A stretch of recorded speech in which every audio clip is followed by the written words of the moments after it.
Welcome to the channel all about economic board games. Today I'm giving you an overview of this one, Terraforming Mars, with this beautiful cover art. And this one, the designer at the top there, and it's brought to us by these guys at the bottom. Now this one has a solo option. It plays 1 to 5. Says it takes anywhere between 90 minutes and 2 hours. If you're playing 4 or 5 players, I'd probably expect a little bit longer on that one, especially if you're using the corporate era cards, which I'll explain as well. And this one's probably that medium to sort of slightly heavy complexity. And what are we doing then? We are corporations trying to terraform Mars itself. Here we are on the main board. You've got Mars, and you're going to be putting a host of greenery tiles which will help you improve the oxygen. You're going to be putting these ocean tiles onto the board on the blue spots and increasing the temperature. Now, as your corporations, you're working together almost. Well, it's not a cooperative game, but gradually as you all contribute different aspects of the game, hopefully the temperature will get to +8 at the top, all the ocean tiles will come out, and the oxygen will get to 14%. At that point, the game end trigger is reached. You play out that generation, and whoever has helped contribute to the most terraforming rating, and there's various points which I'll go through shortly, wins the game, whoever has the highest terraforming rating there. So at the beginning, you start with a corporation. Now we've gone for eco line here, and you can see these guys have this sort of effect that when they place 7 plants, they're going to be able to pop out a greenery tile, which is normally 8 plants, so slightly more efficient there. And we start off with some more production, so this would actually be on 2. You get a couple of leaves, and you start, well, plants, and you start with 36 money. Now there is a host of these in the box. We've got credit core here. It's kind of like cash back. You're getting money back when you spend so much. You've got helium, which is all about your heat, but the basic principle is loads to choose from, and you usually draft one of those from the 2 you get given. You also can choose to use the beginner corporation, and you can interestingly use this as well. So if 2 other players in your game are experienced, they could maybe pick a company, and you could be using this one. And the only difference is there's nothing really exciting on it other than you get 42 money, but you get to keep all 10 of those starting project cards, whereas when you have your own company, you would have to pick which of these 10 you're going to keep, and you have to pay for them as well, and it costs 3 mega credits as the currency in the game, and these would remain in your hand as you've researched them, and you still have to pay the costs to actually build them. So you can see this one in the top left is going to cost you 6 mega credits. You got the requirements there. The temperature needs to be, what's that, -14 degrees or warmer. So when it's on this point here or high, you can use this card. So some of them you want to be mindful that they might not actually come into play until later on. This icon at the top and several of those icons give you an idea of what the card's all about. If you're never sure about the symbology, just read the description. It's fantastic. It really explains everything clearly. Anything for brown outline is going to increase production. You can see on your player board the browns there, and so that would go 1 increase on your plants, and this symbol without the brown would literally just give you a token. Now the tokens, this isn't your, well, it is representing your money in this case, but it can be used as anything. So the gold is a value of 10, silver's 5, bronze is 1. So it might be that, you know, on here you've acquired a couple of those throughout the game, so that equally represents this resource, which is steel. So you've got mega credits, steel, titanium, you've got your plants. This one's energy, and at some point at the end of the round your energy is going to turn into heat, and here's your heat as well, which you can actually get through production. And generally the top ones you'll be using to buy and build your cards and get better reductions by having spent these resources. And the bottom, you know, you're going to be using your plants to get these greenery tiles on the board, and they're important because they're going to increase your oxygen. And you've got your energy, which is great for getting into heat, and heat lets you increase the temperature, because every 8 heat you spent, you can do that with that symbol here. Now after you've sort of chosen those cards on the opening round and you've revealed what you've got, you keep these secret. Once you've revealed your companies, you then go straight into the action phase. But let's just assume you've done all that and it's a typical turn. The first thing you do is swap the player order. So here you go, that would swap over. You would then go into the research phase. So you grab 4 cards from this massive deck here, so 4 of them. Let's just take 4 here, and you would then choose which ones you decide to research and keep in your hand. Now, the main cards are blue, green and red. So blue ones you tend to sort of keep in front of you because they give you things like effect when you play an animal, plant or microbe tab, including this, you add it to this card. So a way to get extra victory points for each 3 microbes here. Green ones, you can see you're going to keep them for the symbols because sometimes they, on these milestones in particular, if you get these building ones, 8 of them, you can go there and get some extra VPs. So there's a host of green ones, and in this case insects, you need to meet the requirements, which is 6 oxygen percentage, and you're going to get a increase your plant production 1 step for each plant tag you have. So if you had a load of these plant tags here, then you're going to get a big jump up in your production. The red ones then generally are about sort of one-time uses, and you keep them face down in front of you. This little symbol means that you can spend those titanium resources. So let's just say you had a couple here, you could spend both of them, each one's at a value of 3, so that would be a value of 6. You deduct it off the cost here because of that symbol allowing you to, so it only costs you 15 mega credits, and these do some mega impact. So +1 on the temperature increase, and you place an ocean tile as well, and you can remove up to 3 plants from any player. So the red outline shows that it's kind of a bit take that. You could do it on yourself as well. So the red ones, once you've used them, you just put a face down to show you've used them, clear your sort of tableau in front of you, and you keep the blue ones sort of stacked like this so you can see what you've got, and the green ones you kind of stack like this so you can sort of see just the symbols, because sometimes you are collecting them. So that's the research phase. You choose, maybe 0 of those 4, maybe all 4, but you're going to be paying 3 mega credits for each one. So it's are you going to spend the money, or are you going to save it because you want to do some of the other actions?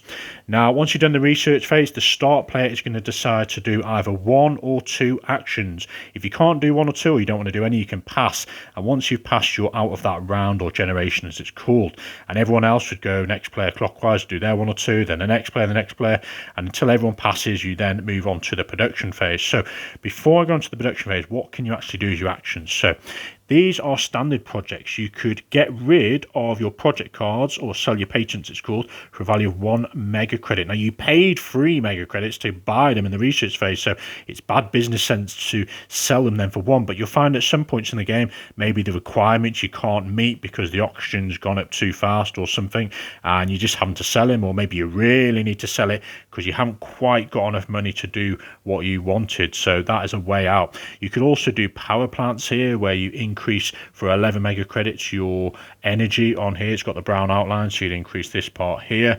You've got asteroids, pay 14 to increase the temperature, so you're smashing an asteroid into Mars. And you can see once this token here sort of goes onto here, that player who did it would get an extra bonus. There's a bonus on that number 20 as well, and you can get a put out an ocean tile. Now, every time I should say that you increase the temperature, you increase the oxygen, or you put an ocean tile out, you're going to get more TR, so you get a +1 TR, and this is your base income, which will make more sense under production, but you want to do that because that's more victory points for the win at the end.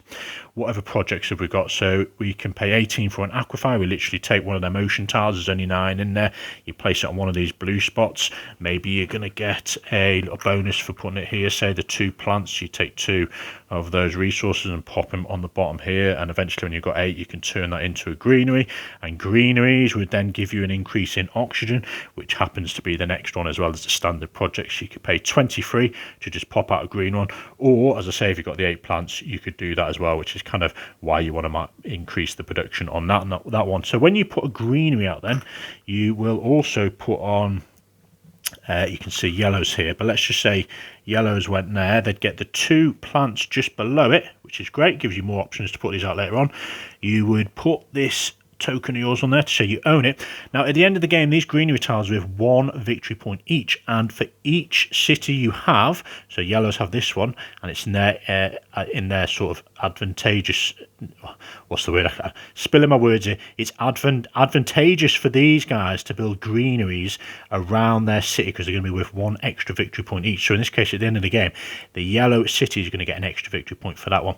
I've put a few out from previously, so just to demonstrate how these cities work at the end. So the red player of that city is going to get 3 extra points. Doesn't matter who owns the greenery, because there's 2 yellow there, but they're going to get 3 extra points for those greeneries around them. So it's sort of a little bit of area control, as such as the way you put these tiles and how you race to get certain spots, so you're not giving your opponents the chance to sneak a city somewhere in between a large greenery area.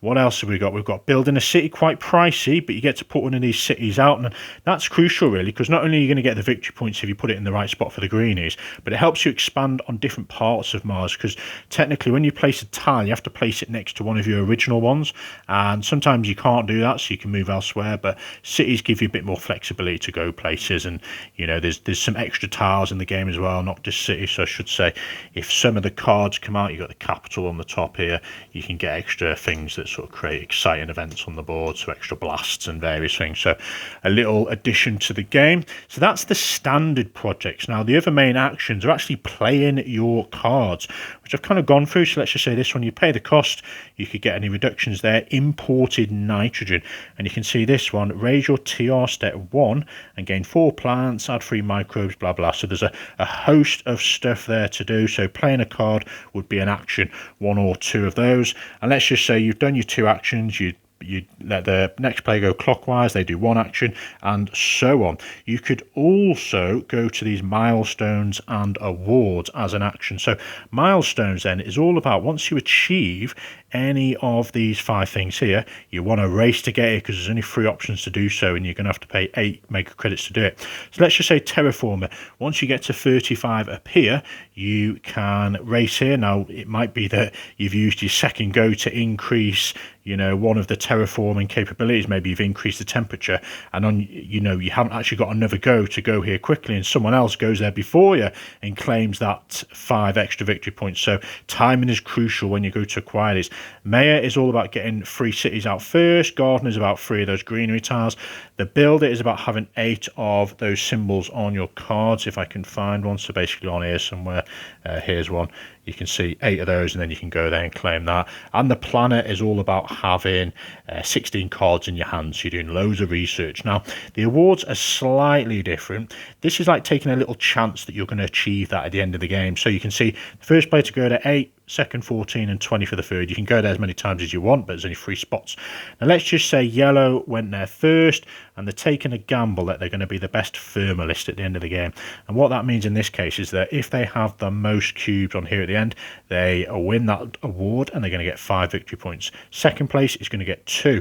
But if someone else happens to have more cubes on here than you, they're going to win the 5 victory points, even though they didn't pay the cost to do that. So you can see there's 3 spots there, and it's a race to get to these. You've got a landlord, most stuff on the board. Banker is about having the highest production value there. Scientist and a host more. So that is another action area you can go to. And finally, you've actually got the blue sections you can use once per generation. So let's just say this one, spend 1 mega credit to reveal and discard the top card of the draw deck, and so on. So you'd literally take one of your tokens to show you've done that for this round, and then at the end of the round you wipe them off. So that's how you can use those other actions as well. Now once everyone's passed, you're going to go over to production phase, and this is where you get to reap the rewards from your player board. So in this case, you look at your TR rate, and it says here plus your income here. So in this case, yellows, let's just assume, you know, they've done a bit of terraform, and then they're up here at 23. So that's 23 plus 1 in this case. They get 24 money here. They'd get 2 steel, 1 titanium, 1 plant. They'd have 1 energy, but you'd move the energy over to your heat first. Let's just say they'd been building up, well, let's just say they had loads of energy somehow. You'd move that across, then you'd pay 7 into here, and then you'd get your energy. And I think I said as well before, the actions you can spend as an action, spend 8 plants into a greenery and 8 heat into a temperature increase. Once you've done production, everyone kind of does that simultaneously. If you trust all your players, you then literally go back around again. You change the start player. You might want to increase this generation thing. It kind of gives you an idea of how the game went, really, how far it took you to play it out. Could be used for drafting direction as well. So when you receive these 4 cards in the research phase, you might decide to draft them, because Well, it gives you a fairer sort of representation of what cards there are, and it makes the game slightly more interesting and exciting. But it does add a bit of time to the length of the game, and you can use that marker to sort of show even and odds which way the draft was happening, either clockwise or anti-clockwise. So that is the whole round. You keep going, and once the end game triggers, Mars has been terraformed. Once this is at +8 and that one is on 14% and all the ocean tiles are out, you have triggered the game end. You play out that generation and you will then get one more opportunity to use any plants to build greeneries, which is really nice for those victory points. You will then score points. Now you're going to get the points to start off with from your TR. So let's just say, yellows had worked hard and they got to 63. So 63, add any points you've acquired for milestones, add any points for awards or second place maybe. You're going to look at your cards, and a host of them have victory points on there. Things like this, 1 victory point for each of those 3 on there. Now I haven't really had a chance to show you all these cards, there's just so many, but there's loads of good things. Peroxide power, you've got all these red ones for permafrost, so loads in there. So you'd add any victory points on those, and these 4 sort of tiles here give you a great guide to how the game, the generation phase, how it all plays out, what all the tiles do. There's various things you need to, take into consideration, that you can only place tiles next to the ones you already have. You got the sort of general information and the game end as I'm going through. So you've done the terraforming rating, the awards, the milestones, the cards, and then the map, as we sort of mentioned earlier. So you'd score victory points for each of those greeneries around the city, and each greenery you own is 1 victory point as well. Whoever has the highest TR at the end of that has contributed the most terraforming or terra rating to the game, and they win. Now if you want to enjoy more of the economy and the corporate side of this game, there's these kind of corporate era cards, and there's 2 extra companies at the beginning, and they've got a sort of little red marker there to show that those are the corporate era cards. And the deck as well, you can see there's a whole bigger stack to add in, and they got those red symbols as well. So if you don't fancy playing a slightly longer game, then don't use these. But you can see standard technology, what we got, standard projects free, so you can affect after you pay for a standard project, except selling, you gain 3 mega credits. So there's a robotic workforce, indentured workers, fuel. So there's a load of things that focus more on the corporate side of things rather than the terraforming aspect itself, which the basic deck tends to do. Now if you like what you see here, there is a host of expansions to go and explore and enjoy. And there we are, folks. That is Terraforming Mars.